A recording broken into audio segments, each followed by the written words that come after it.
Hello दोस्तों, आप सभी को नमस्कार। मैं हरकेश सर अपने YouTube channel Harkesh sir official पर आप सभी का हार्दिक स्वागत एवं अभिनंदन करता हूं। आज हम सभी लोग पढ़ने वाले हैं कक्षा 11 के जीव विज्ञान विषय के जो पहला चैप्टर चल रहा था जीव जगत, उसके आगे आज हम लोग पढ़ने वाले हैं सजीव और निर्जीव में अंतर। जैसा कि आइए हम लोग देखते हैं सजीव और निर्जीव में अंतर। जैसे कि जानते हैं आकार आधार पर अर्थात अंतर का आधार क्या है। आकार के आधार पर सजीवों का आकार कैसा होता है भाई, निश्चित होता है, और निर्जीव का आकार कैसा होता है, अनिश्चित होता है। इनका कोई भी आकार निश्चित नहीं होता है। ठीक, जीव द्रव्य की बात करते हैं हम लोग, तो जितने भी सजीव प्राणी होते हैं उन सभी में जीव द्रव्य पाया जाता है, अर्थात यहाँ पर जीव द्रव्य पाया जाता है।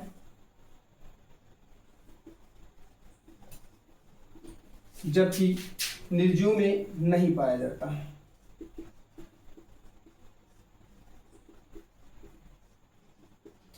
अर्थात जो निर्जीव प्राणी होते हैं उसमें कोई भी जीव द्रव्य नहीं पाया जाता है।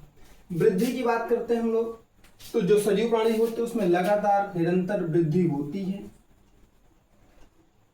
वृद्धि होती है।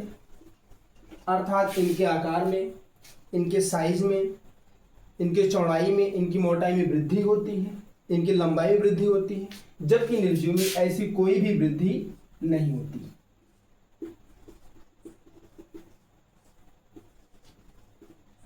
कोई भी वृद्धि नहीं होती। उपापचय की बात करते हैं, अगला पॉइंट आता है हमारा उपापचय। उपापचय का मतलब है जो हम लोग भोजन ग्रहण करते हैं उसका डाइजेशन होता है और भोजन हमारे शरीर में पचता है, फिर उसके बाद शरीर से बाहर परित्याग कर दिया जाता है। अर्थात जो भी सजीव प्राणी होते हैं उनमें उपापचय की क्रिया होती है। आप ये समझ सकते हैं, उपापचय की क्रिया होती है। जबकि निर्जीव प्राणियों में उपापचय की क्रिया नहीं होती। उपापचय की क्रिया नहीं होती है। फिर उसके बाद गति, जो भी सजीव प्राणी होते हैं, चाहे मनुष्य हो गए, चाहे कुत्ता, बिल्ली, सियार, लोमड़ी, जो भी पौधे होते हैं, उन सभी में लगातार गति देखने को मिलती है। अर्थात ये प्राणी जो जीवित प्राणी होते हैं सभी एक स्थान से दूसरे स्थान पर जा सकते हैं। अर्थात यहाँ पर हैं तो यहाँ से यहाँ तक जाने की गति क्षमता इसमें पाई जाती है। अर्थात एक स्थान से दूसरे स्थान पर ये जा सकते हैं। जबकि निर्जीव में ऐसी कोई भी वृद्धि या गति नहीं होती। तो आप लिख सकते हैं यहाँ पर सजीवों में गति होती है, सजीव गति करते हैं, जबकि निर्जीव में गति नहीं होती है। निर्जीव में गति नहीं होती है। अगला है संवेदनशीलता। संवेदनशीलता की बात करते हैं ताप के प्रति, प्रकाश के प्रति, या रासायनिक पदार्थों के प्रति, या भौतिक पदार्थों के प्रति जितने भी जीवित प्राणी होते हैं वो सभी संवेदनशीलता रखते हैं। अर्थात आप कह सकते हैं यहाँ पर जीवों में संवेदनशीलता पाई जाती है।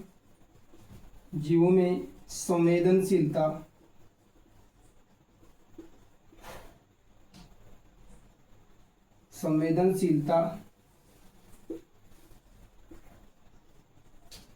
होती है, जबकि निर्जीव में नहीं होती है। अगला हमारा है श्वसन। जितने भी जीवित प्राणी वो सभी श्वसन करते हैं। अर्थात जीवित प्राणी हैं वो सभी क्या करते हैं भाई, श्वसन करते हैं। अर्थात सांस अंदर लेते हैं। सांस की प्रक्रिया पता है भाई, कुछ जीव क्या करते हैं ऑक्सीजन को लेते हैं और कुछ जीव क्या करते हैं कार्बन डाइऑक्साइड को लेते हैं। जैसे जो भी जंतु होते हैं वो सभी क्या करते हैं भाई, श्वसन में ऑक्सीजन को ग्रहण करते हैं और कार्बन डाइऑक्साइड बाहर निकालते हैं।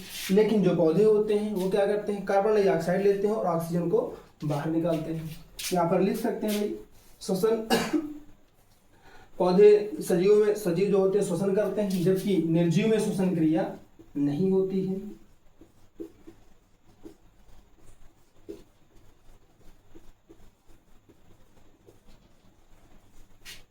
अगला हमारा है प्रजनन। सजीव जितने भी सजीव प्राणी होते हैं, चाहे जंतु हो चाहे पौधे हों, उन सभी में प्रजनन की क्रिया होती है। और उसके बाद जितने भी निर्जीव होते हैं उनमें प्रजनन की क्रिया नहीं होती है। यहाँ लिख सकते हैं हम लोग, सजीवों में प्रजनन होता है, जबकि निर्जीव में नहीं होता है। अगला हमारा अनुकूलन, अर्थात जो भी सजीव प्राणी होते हैं, चाहे पौधे हो चाहे मनुष्य हो चाहे जंतु हो, वो सभी अपने अंदर ताप के प्रति, वातावरण के प्रति, ठंडी या गर्मी के प्रति अपने आप को हर मौसम में अनुकूल बना सकते हैं, जबकि इस निर्जीव में ऐसी कोई भी क्रिया नहीं होती है। तो आप यहाँ लिख सकते हैं, सजीवों में अनुकूलन होता है, सजीवों में अनुकूलन होता है, निर्जीव में नहीं।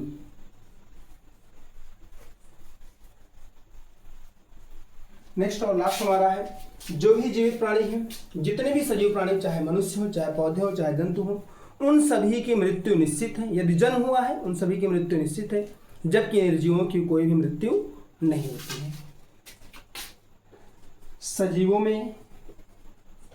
सजीवों की मृत्यु होती है, निर्जीव की नहीं।